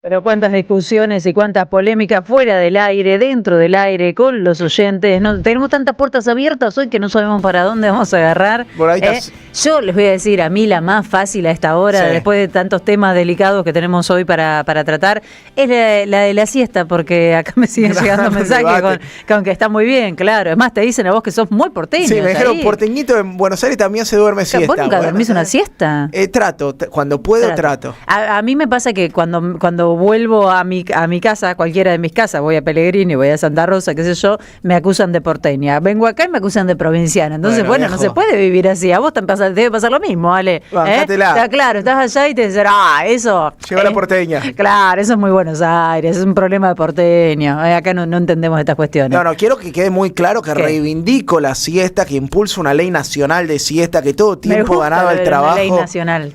Que no había, yo pensé que ya era. Hay que impulsarla, hay que construirla. Justo con el desconocimiento de la deuda le metés una nacional de siesta. Aparte, atenta terriblemente contra el programa del Fondo Monetario Internacional, Totalmente. la ley, la reforma laboral que pretenden, Cordero que quiere que te quedes a dormir en tu trabajo. O sea, no, viejo, me respetás la siesta. O sea, trabajemos lo justo, necesario, como para poder, y ganemos bien, como para que podamos programar el descanso que el cuerpo necesita para estar ATR para otras actividades. Cada hora de siesta es una hora ganada a Cristalina Georgieva, así que cuando te vayas a dormir, ponete así. contento. Politicemos la siesta. Sin duda. Les voy a decir eso, politicemos la siesta. Siesta y fiesta. Me gusta, ¿viste? Ahí estamos del mismo lado. Ya acá no existen porteños ni provincianos. No hay grietas. Sin grietas. 1132 530. Dale, vamos con algunos oyentes. Los estábamos escuchando recién ahí porque la otra hora fue. Bueno, gracias. Qué producción que tenemos. Muy bien, estuvo Germán Martínez. Estuvimos hablando de muchos temas muy álgidos también que van a tener continuidad en el Congreso y en nuestra agenda. Y por supuesto, esa ronda federal que nos encanta tanto hacer aquí con voces de todas las provincias, con un tema tan sensible como este y, déjenme decirles, muy invisibilizado además, así que nos gusta por ese motivo sobre todo. Sin lugar a duda, me meto con los mensajes. Dale. Feli Vicente dice: la debacle de hoy se explica por la legitimación de la deuda y por no meter en cana a Macri. Marcelo Bobini, que estaba muy contento con la entrevista, dice: te quiero mucho, Germán, le manda un abrazo. Y René Turano dice: qué bueno el periodismo, preguntando y repreguntando, no abundan tanto, por cierto. Por aquí nos dicen: buenísimos los videos de Yair, no sé, debe haber visto alguno de Grito del Sur seguramente, y de eso a eso nos están haciendo referencia por aquí. Gracias, Marcelo, también ¿qué me dice gente? Si no, lo que le gusta lo que publico, elimínenme como Palmeiras eliminó a River. No, ¡Qué agresivo! ¡Qué fuerte! ¡Qué Golpe agresivo! bajo. Ya pasó esto, aparte caducan los chistes de fútbol, al mediodía ya son viejos. Ya está. Si se jugó anoche o no. Sí, ya ¿Cuándo está. fue? A ver, un Ya beso está. a Marcelo Es viejo Gallardo. esto. Y al banquero que quiere gobernar River. Diego de Corrientes, que está contento porque tenemos voces federales. Aguante la siesta, nos dice Diego. Pero claro, la siesta siempre después de las 2 de la tarde. Es lo único que les voy a pedir a nuestros oyentes. Siempre después de las 2 de la tarde, no se me duerman antes. ¿Por qué? A ver, justifique. Y porque tienen que escuchar el programa. Bueno, ¿por qué va a ser? Pero un domingo. Bueno, sábado, domingo, sí, a la hora que quieras. Está bien, está bien. Pero mientras día de semana, dale, no tentemos contra el programa. Hola, Feli. Hay un regodeo, lamentablemente, en hacer fracasar políticas solidarias, en producir dolor y ruina en los vulnerados de parte del gobierno y de los que piensan y sienten como él, me dice Vivi desde San Fernando, provincia de Buenos Aires. Cristina dice: en la la próxima reforma constitucional tiene que entrar el tema de la siesta. Totalmente de acuerdo con vos. Vamos por ahí. Tancredi dice, y a la aguante hora de la siesta, perdón, Sí. a la hora de la siesta, vecino, vivas donde, esto en Jujuy, en Catamarca, en La Pampa, Sí. en Barrio Los Fresnos, en Santa Cruz, donde sea. Amigo, la moladora no va a la hora de la siesta, el martillo no va La moto a la con hora caño de la recortada. siesta, la pelota de los pibes contra la pared no va a la hora de la siesta, y así puedo seguir enumerando un montón de cuestiones que es sensibilidad, es código de siesta, o sea, no. Respeten el sueño ajeno, Por vieja. favor. Mira, abriste un portal, Bonavita. Sí. Aguante la siesta, es un logro peronista. Yo, 20 minutos a diario, Pancho de Villa Langostura. ¿Cómo te admiro, Pancho? 20 A mí minutos no es me poco, alcanza, igual. 20. minutos. Sí. Para mí, la unidad mínima de siesta, Hora. no, 40 minutos para mí. Bueno, sí, unidad mínima pues. y podés meter 12. Entonces metés 1 hora y 20 y ahí, bueno, Está muy la bien. hiciste completa. Está muy bien. 100% a favor de la siesta. Lamentablemente no puedo hacerla por laburo, pero me encantaría, dice Lorenzo. Hola, felicitas y compañía. La siesta es sagrada. Yo, santafesina, dice Carolina. Hay teorías científicas que avalan lo necesario y lo benigno que es para nuestro cuerpo, para nuestro sistema neurológico, una siestita. Gran trabajo, Félix, Yair, equipo, excelente siempre los recorridos federales, un toque de distinción y calidad. Gracias, Leo, te mandamos un beso grande. Estos programas son necesarios. Tan solo analizar este último triple femicidio donde una nena de 15, una adolescente de 20 que fue madre hace un año, no es un problema solo de drogas. ¿Qué pasó con la escolarización, la ESI y las oportunidades? Te sumo yo también. Gracias, Norma, que nos estás escuchando y que te sumas con este tema. Situación social, económica, cultural muy deteriorada. ¿Qué faltó y qué falla? Se pregunta. Schiaretti es Macri, Yarlora es Milei, Yarlora es Schiaretti también. Ahora se olvidan de que le votaron todo, nos dice Guillermo Enrique Haut. Y Luis Alejandro Cabaza dice, pero siguen votando a Milei en Catamarca, que se vayan todos a la RPMQLP, que no sé bien lo que El tratamiento de los medios, no sabés lo que significa. No. El tratamiento de los medios frente al brutal femicidio de 3 jóvenes es hipócrita y es vergonzoso, me dice Augusto. Se revictimiza a las chicas asesinadas, no sin echarle sombras de su responsabilidad. Y japutismo al palo, nos dice Augusto. Coincido absolutamente, Augusto, con tu mensaje. Los lindos, Feli y Yair, nos dicen acá. Ariel, gracias. A mí me dicen otras cosas en las redes, pero bueno, les agradezco. Daniel Ramos, vamos, felicitas cada día más bonita. Además con rima y todo. Carla, que también está ahí presente como siempre, dice, bueno, que falta entender qué pasa con el 3% y que los diputados ojalá no se den vuelta. Hay que hilar fino con los candidatos. Gracias por aquí. Me dice, no entiendo cómo no se ha convocado una marcha multitudinaria contra la deuda. Si pasa, ver a los hermanitos Cometa junto al corrupto de Trump hace que uno se pregunte si todo esto es verdad. Saludo, nos dice Robert de San Isidro. Sí, Robert, hay algo también del tema. Yo decía, hoy coparon la agenda en estas últimas horas con todo lo que fue el viaje a Estados Unidos y en un rato quiero volver y en los siguientes días vamos a volver sobre las investigaciones y quería hablar de Ospreira en particular porque la verdad que me causó cierta gracia, ponele, que se hayan llevado adelante los allanamientos en las últimas horas cuando hace un mes que estamos hablando de las denuncias por irregularidades en Ospreira. Sí, te sumo también, Feli, que como todavía no está confirmado, sino que solamente tiene la fotocopia de un tuit, bueno, hay un margen de maniobra todavía. Carolina dice, terrible lo que ocurrió con las chicas. Luciana Alberti dice, qué hermosas tardes, no duermo la siesta porque tengo 2 laburos. Bueno, estamos... claro, pero quisiera, ¿no? Estamos en una parecida. Lidia Mosqueto, no puedo sacarme a la nena de 15 años de la cabeza, siento una tristeza infinita por las 3. Diana dice, el sábado marchamos de Plaza de Mayo a Congreso a las 16 porque no hay víctimas buenas ni malas, así que bueno, está bueno recordar esa convocatoria, sábado 16 horas de Plaza de Mayo a Congreso. Perfecto, quiero, Dani, sí, es la misma hidrolavadora, la ganadora la donó para que se sortee de nuevo. No, lo puedo creer. Estoy buscando el nombre porque quiero mandarle un saludo a la ganadora justamente. Pablo de Almagro, muchacho yanqui en Tierra del Fuego, ¿qué entiende eso de nación y soberanía territorial? No alcanzo a ver que me está mandando una foto. Bueno, ahora la miro con atención. Por aquí nos dicen, te comparto también para tocar nuestra soberanía monetaria, de esto no se habla, nos dice María Eva, me complican un poco cuando mandan un videito, no puedo mirarlos mientras estoy al aire, los videos. En la muchachos y muchachas, puedo leerlos, en todo caso me dicen de qué se trata y me tiran la opinión así y ahí podría. Hoy todos se dan cuenta que la ley Micaela era útil para evitar estos estúpidos en los medios, dice Valant Online, sí. Así es su nick. Carla dice, es muy triste lo que sucedió con las chicas, las asesinaron y siempre está el prejuicio de por medio. Son vidas, son personas y una de ellas era madre, sí, un dato que es todavía más escabroso, un hijo de 1 año. Último que te leo, José Luis, que dice, me voy con Yarlora y Escaretti a la PMQLP. Buah, viejo, escriben código. Otra vez están con ¿cómo están? Con las siglas. Hola, Feli, Yair, laburantes y oyentes de la 530. Bien, Yair, recordándole a Martínez lo que pasó en el Congreso. Negociaron el pago, la deuda ilegal y legítima que había tomado Macri. Siempre la respuesta se va por el lado del posibilismo. Sí, pasamos unos años terribles con el tema de con el gobierno de Alberto Fernández, el posibilismo y demás. Es una linda discusión. De hecho, se terminó de fracturar la alianza gobernante con este tema. Total. Con la discusión por el tema de la deuda del Fondo Monetario Internacional. Después volvemos, si quieren, sobre este tema que también me parece interesante. Ahora el tema es hacia adelante. Y yo quería marcar ese punto, no digamos que está legitimada, busquemos que se pelee la legitimidad justamente de esa deuda. Me parece que todavía hay puertas abiertas para hacerlo, ¿no? De hecho, Martínez sostenía eso también, que hay que discutirla. Me parece que esa tiene que ser vos también coincidís, Yair, en eso, ¿no? No, totalmente. Me gustaría que todos los diputados de Fuerza Patria dijeran eso que está diciendo vos acá, Feli. Claro. Bueno, vamos, dale con el móvil, el señor Martín Suárez, vamos. ¿Cómo te va? Felicita, Yair. Buenas tardes. Tarde de sol aquí en la ciudad de Buenos Aires. Estamos en Juncal y Pellegrini, donde funcionan, recordamos, las oficinas de la desaparecida Sandra Petovelo, que si bien está desaparecida de los medios, síguese mandando macanas, ¿no? Por todos lados. Comida no manda, vos decís que manda macanas, no comida.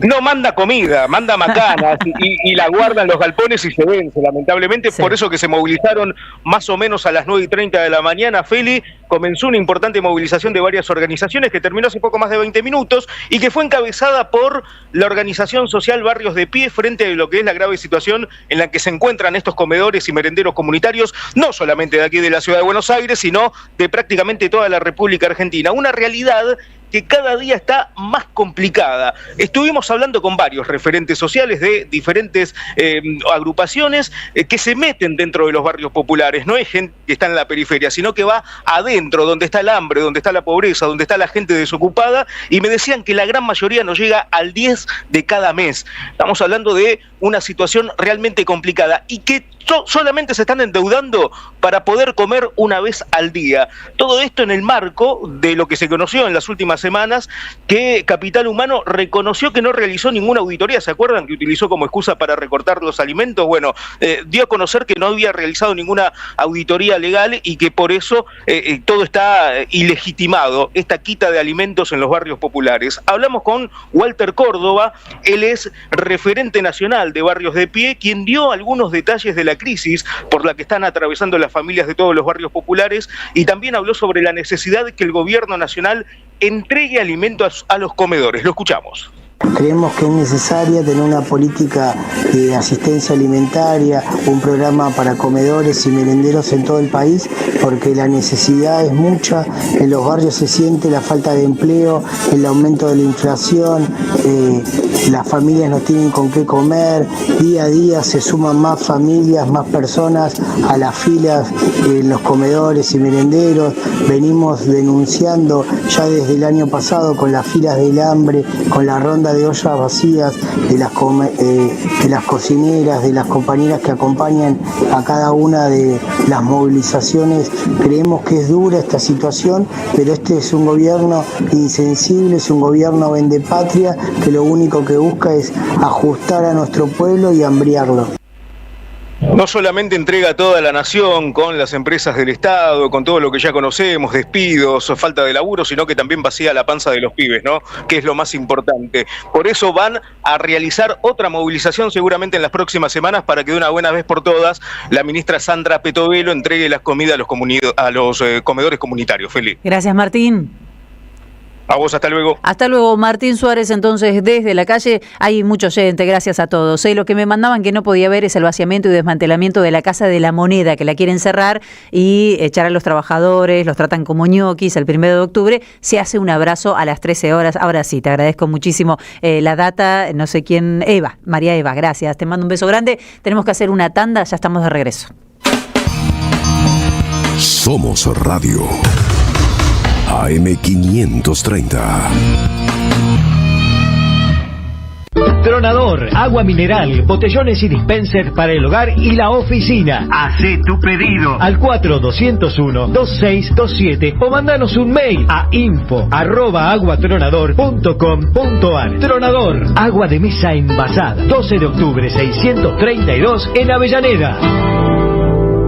Se viene la inteligencia artificial. Y este fin de semana, 2 funciones. Viernes 26 en Cava, La Flor de Barracas. Sábado 27, Raíces en Berisso. Viernes, La Flor de Barraca. Sábado, Berisso.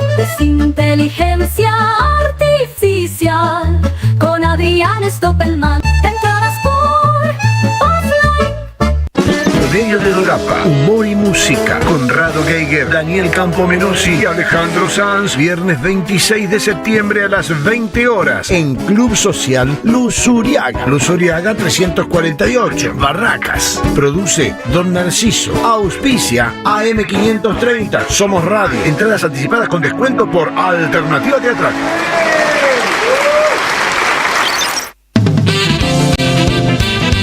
Sumate a la experiencia Pulqui Bar. Esta semana, FEDUBA te invita a la presentación de 2 libros imprescindibles para pensar Latinoamérica. Franz Fanon, La violencia de la tierra de Eduardo Gruner. Lo presenta Darío Capelli junto al autor. María Lugones, Descolonización y Alegría, de Gabriela González Ortuño. Presentan Maísa Bascuas junto a la autora. Jueves 25 a las 19. el Pulqui Bar, punto de encuentro en el corazón de la ciudad de Buenos Aires. Entre Ríos 484. Las cooperativas construyen un mundo mejor. En Banco Credicop tenemos 276 filiales con la mejor atención personal, donde te resuelven todo siempre con una sonrisa. Movete a Credicop. Movete a un banco distinto. Banco Credicop Cooperativo. La banca solidaria. Para más información consulta en www.bancocredicop.com o comuníquese gratuitamente a Credicop. Responde 0800-888-4500. Banco Credicop Cop Limitado. Reconquista 484 Cava. Neoliberalismo y resistencias en América Latina, volumen 2. 6 agudos investigadores nos invitan a pensar en torno a los modelos de integración regional ante las complejidades del tablero geopolítico del siglo XXI. Compilado por Sebastián Pasquiarello y Juan Facundo Muccia, miembros del CEDI, Centro de Estudios para el Desarrollo Integral, con prólogo del ex canciller Rafael Bielsa. Conseguilo en librerías y en edicionessicus.com.ar. Te esperamos en nuestra librería café de Adolfo Alsina 685, Capital Federal. Ediciones Sicus. Libros para una cultura de la integración. Vuelve Deviniendo Tato, un homenaje teatral a Eduardo Tato Pavlovsky en su faceta como psicodramatista. Dirigido por Gabriela Villalonga, el actor Maxi Sarramone compone a 7 pacientes y al mismo Tato Pavlovsky en una vertiginosa terapia grupal. Sábados a las 21 en Tadrón Teatro, Niceto Vega y Armenia, Palermo. Entradas por Alternativa Teatral. Hasta las 14, Bonavita en la 530. Construimos comunidad. Buscamos la verdad. Siempre.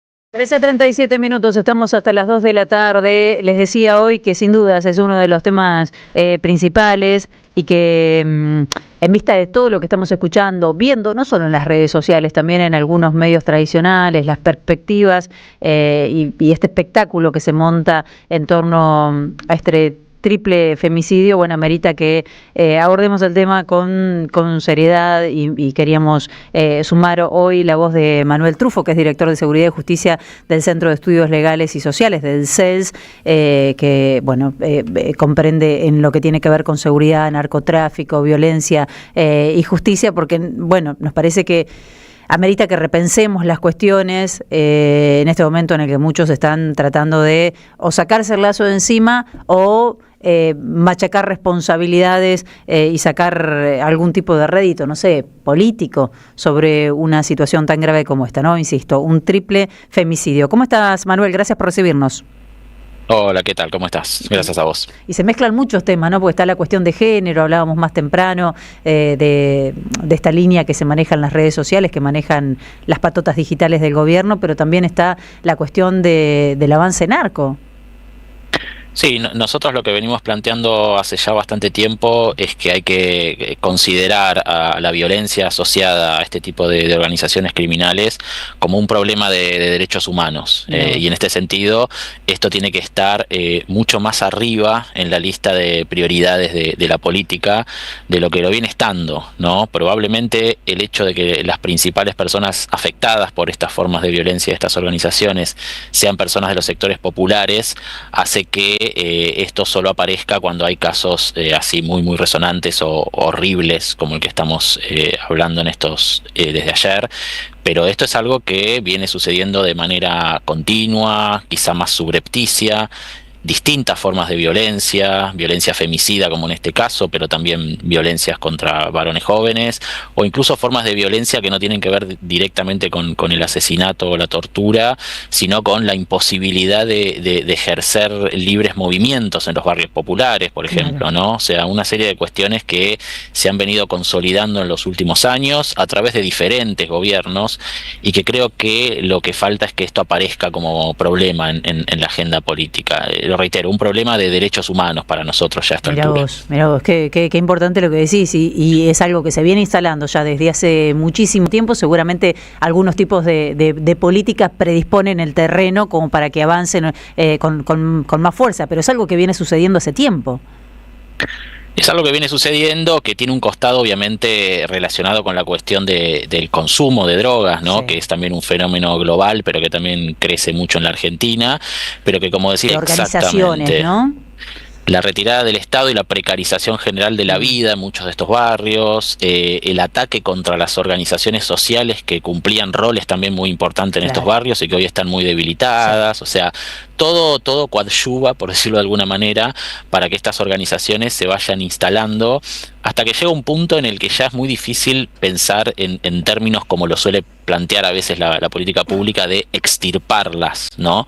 Porque muchas veces ya son parte de la vida de estos barrios, son dinamizadores de economías incluso, con lo cual se requiere una estrategia mucho más profunda y de fondo. Por eso para nosotros el primer paso de una estrategia debería centrarse más bien en la cuestión de la violencia, ¿no? En no tolerar determinadas formas de violencia y mandar mensajes muy claros en ese sentido. Después hay una discusión mucho más profunda sobre la situación de los mercados ilegales, qué pasa con el consumo de drogas, que eso requiere soluciones de mucho más largo plazo, pero por lo menos un consenso de que determinados niveles y formas de violencia no va a ser tolerado ni por la política, ni por la justicia, ni por la policía, y eso no viene sucediendo en estos últimos años, no se está dando ese mensaje.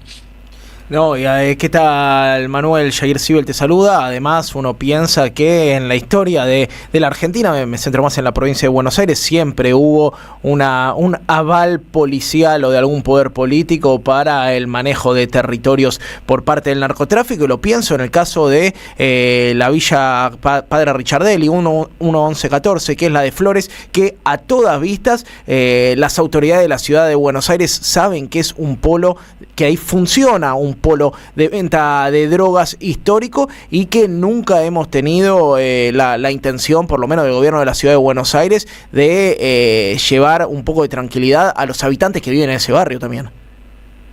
Sí, ahí hay un déficit muy grande de todos estos años en la ciudad de Buenos Aires, también en la provincia de Buenos Aires, ni que hablar en Santa Fe, ¿no? Y en casi todos los grandes centros urbanos, de permitir, sin duda, porque hay complicidades de distinto tipo, ¿no? Hay complicidad policial, pero también hay complicidad política.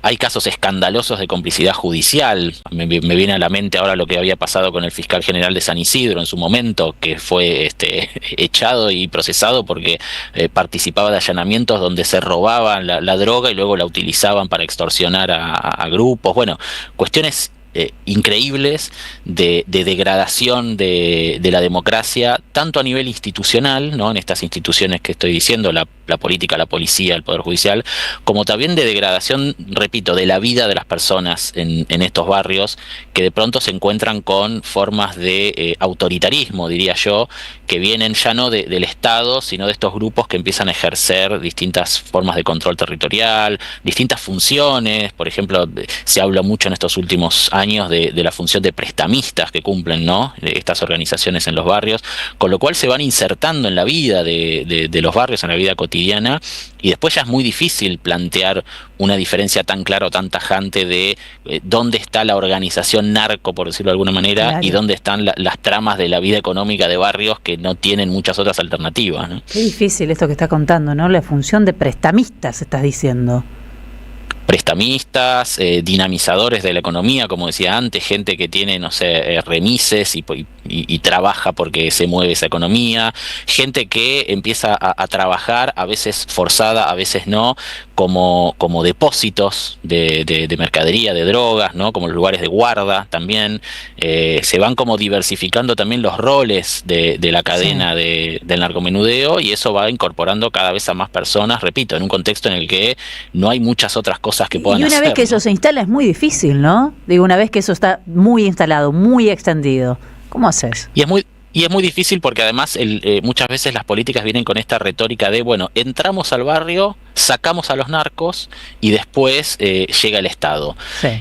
Y no es tan fácil porque los narcos no son ese cuerpo extraño, digamos, que se puede extirpar así como así, ¿no? Forma parte de la vida cotidiana y la trama. Hay distintas situaciones. Hay algunos barrios donde sí, claramente hay organizaciones que vienen de afuera, se instalan, ejercen mucha violencia, son rechazadas por el mismo barrio, pero hay otros lugares donde forman parte ya del paisaje cotidiano del barrio, y ahí las políticas claramente tienen que ser otras. Por eso digo, hay un punto de la política que es la reducción de la violencia, que sí me parece que es urgente y que tiene que haber ahí un consenso de que hay cosas que no pueden pasar. Claro. Otro tipo de soluciones más profundas van a requerir discusiones también mucho más profundas. Mucho más profundas. Estamos escuchando a Manuel Truffaut, director de Seguridad y Justicia del CEL, de Centro de Estudios Legales y Sociales. Hoy veía, entre tanto, que vi en las redes como una suerte de lógica que se repetía en algunas cuentas, en las que decían algo así como: ¿y qué querés? ¿Le fuiste a robar a un narco? No sé si efectivamente esto fue lo que sucedió, es una de las teorías que está circulando, ¿no? Pero como normalizando de que el narco está, lo que no tenés que hacer es robarle y listo, no pasa nada.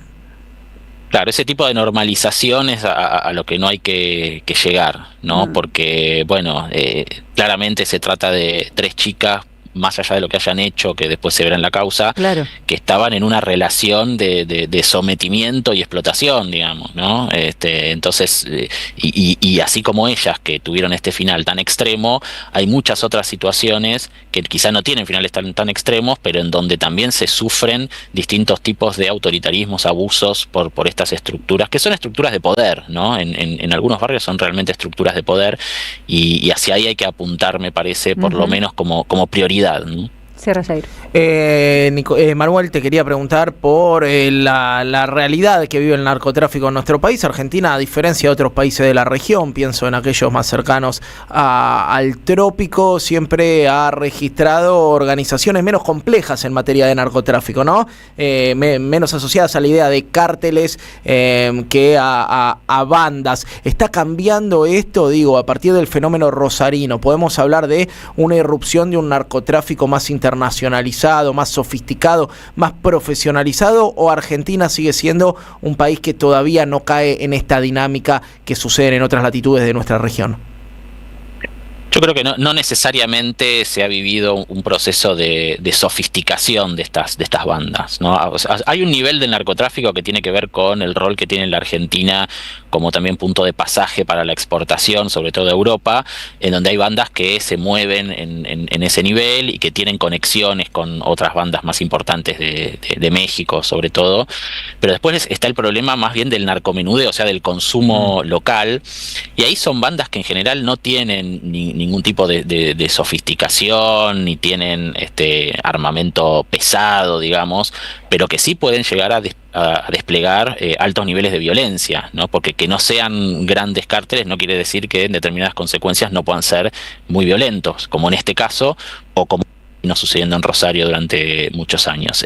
Entonces por eso creo que la cuestión de la violencia es una prioridad para abordar este problema, porque creo que todavía el Estado argentino está en condiciones de instaurar o de reinstaurar el monopolio de la violencia en muchas de estas zonas, ¿no? No Claro. estamos todavía en una situación en la que haya lugares donde el Estado ha definitivamente perdido la soberanía. Más bien son Claro. lugares donde el Estado ha decidido retirarse y entonces ha dejado el espacio para que se expandan también estas organizaciones. Bueno, hay que repensar eso, y eso hay que repensarlo sin cálculos políticos de corto plazo, sin especulaciones electorales. Esto tiene que ser un consenso de la política, de la justicia, de la policía, de las organizaciones sociales que están en el territorio, o sea, poner esto realmente como prioridad política.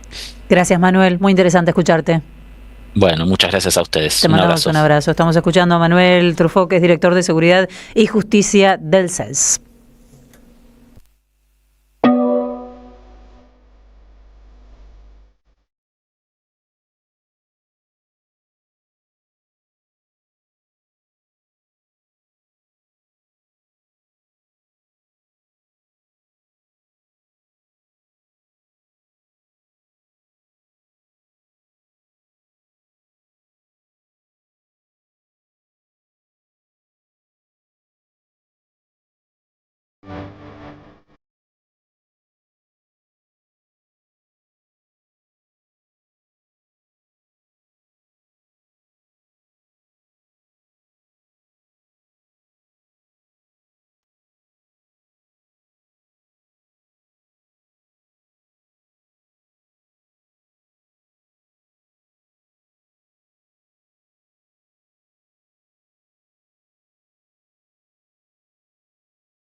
La Feli, hola Yair. 3 chicas asesinadas, 3 chicas pobres, 3 chicas de barrios vulnerables, 3 chicas que si hubiera habido un Estado presente no hubieran muerto. Un Estado presente que garantice la equidad económica, la equidad social, la equidad en oportunidades. Cristina Fernández claramente decía que cuando el Estado se corre, entra el narcoestado. Si no, pregúntenle a Esther. Un beso grande, excelente programa, Lucila.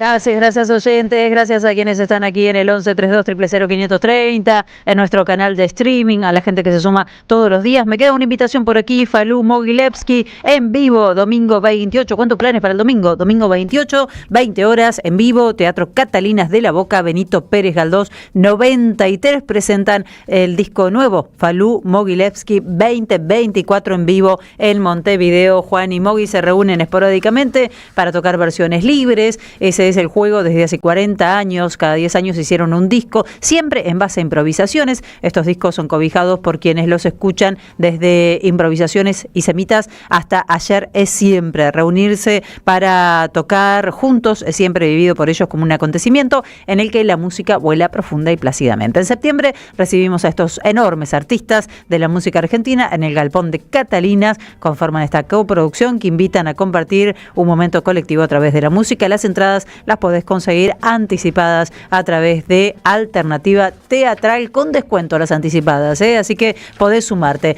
Jairzinho, 13:53, estamos jugadísimos, pero dale, vamos con algo de la ONU. Sí, te voy a contar de lo que pasó en la ONU y el plan de Javier Milei para hoy. Importante, ayer habló Gustavo Petro del narcotráfico en la ONU, dijo que los narcos no están en América Latina, sino en el primer mundo. Vos sabés que él tiene una política de incluso legalizar la cocaína como producto de exportación de Colombia. Hoy va a seguir las actividades y nuestro presidente Javier Milei va a estar en Nueva York, va a tener una reunión con Benjamín Netanyahu, a quien le viene soltando la mano la mitad de Europa, y va a ir a visitar la tumba del rabino de Lubavitch. ¿Te acordás que entre la primera vuelta y el balotaje él fue ahí con una banda de judíos ultraortodoxos a visitar la tumba del máximo exponente de esta expresión religiosa radical al interior del judaísmo? Y por último, como era de esperar, también va a tener una reunión en donde le entreguen un premio falopa, como le gusta recibir como le gusta recibir al presidente que nos tocó votar. Ayer le habían dado el embajador, ayer le habían dado el ciudadano del mundo, en abril le habían dado el embajador internacional de la luz, y ahora le van a dar un reconocimiento del Congreso Judío Mundial,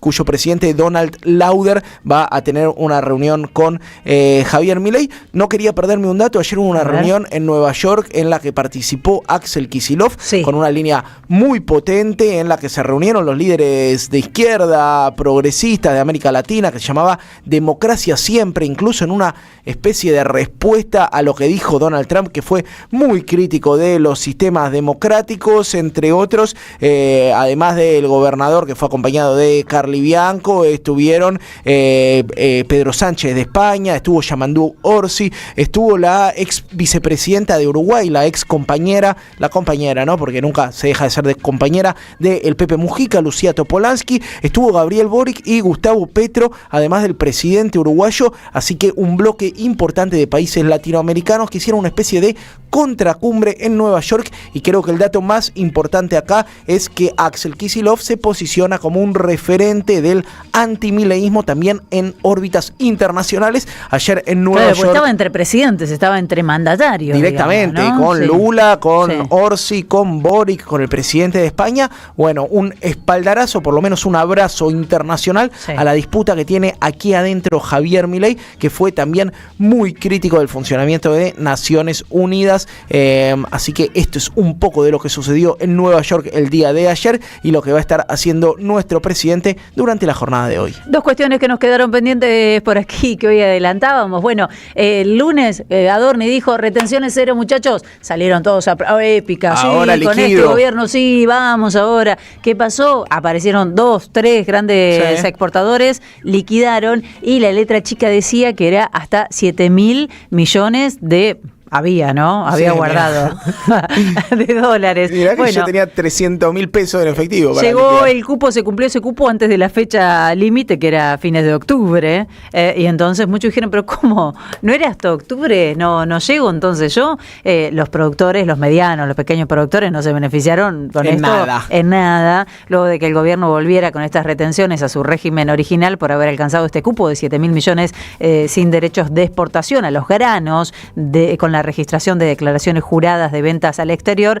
el ruralismo se quejó de que este beneficio impositivo quedó fuera del alcance del primer eslabón de la cadena productiva, es decir, los productores no la vieron pasar. La medida para los granos era hasta el 31 de octubre próximo o, decía la letra chica, hasta que alcanzaran este monto, los 7.000 millones. Precisaba dólares, era una medida solo por eso, el gobierno necesitaba dólares. Muchachos, ustedes, acá pasa al revés, muchos productores le hablan con el corazón al gobierno, a un gobierno que solo le va a contestar con el bolsillo, nada más. Adorni esta mañana dijo, no, pero sí sigue la medida, sigue para los productores de carne. Claro. Hasta el 31 de octubre. Quedo con mi soja. Nicolás Pino, que es amigo de Javier Milei, sacó pecho hace poquito, ¿no? Presidente de la Sociedad Rural. Estuvo reunido Javier Milei, yo me acuerdo de una reunión que hubo en la rural, en donde Pino dijo, mi amigo vino, tomó café, miren qué buen hombre. Le pidieron que baje las retenciones, entiendo que había otros pedidos, rutas, INTA, no me acuerdo qué otra cosa que pasó por ahí.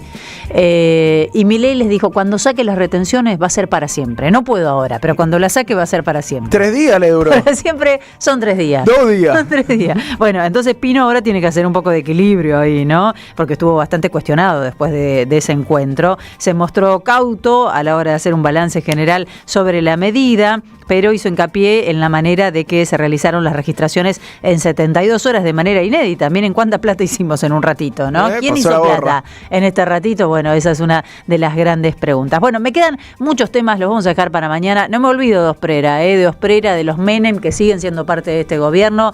Me parece que es lo que hay que tratar de mantener en la agenda, los hechos de corrupción, graves hechos de corrupción que están asomando, y esta convocatoria, lo tuvimos temprano a Germán Martínez contando que la citan a Karina Milei. Vamos a ver qué pasa con Karina Milei, que alude ahora problemas para expresarse. Sí, manda voceros para que digan que tienen problemas para expresarse. Que cante Guantanamera en vivo, si no, sí.